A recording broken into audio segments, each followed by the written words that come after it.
后来继续来看美国在台协会处长李英杰16号到台中市政府来拜访着市长罗秀燕。罗秀燕是当面来表达着台中市对内地进口的立场，希望美国的进口会当暂停。这是互听有中文的美国在台协会官员真紧张，要求媒体就离开现场。会后，这在台协会更加发声明稿，讲这政治人物伫台湾的消费者之间传播着无实在的消息，引发着无根据的焦虑，这对所有的人来讲拢是无好处的。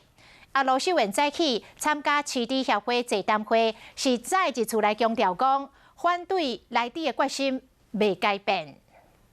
台中市长罗秀燕出席市地协会座谈会，伊强调反内地的决心。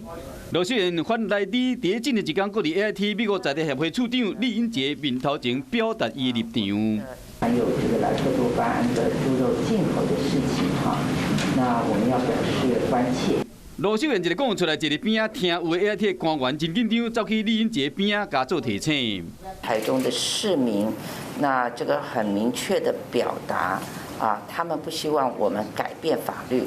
不希望我们解禁有关于就是含有这个莱克多巴胺或瘦肉精的猪肉进口，或者是在台湾生产哈。罗秀燕强调，讲唔是针对美国猪肉，是台中市3年前就规定莱克多巴胺是零检出，希望讲美国猪肉进口会使暂时按下。李英杰一直看资料无够回应，因过 AIT 的官员真紧张，甚至要求在地媒体离开会场。会后更加发出声明告讲，当政治人物伫台湾消费者之间散布不实的资讯，引起顾虑的时，对所有人来讲拢无好处。教育部禁止学校采用莱猪，我们不能给孩子吃。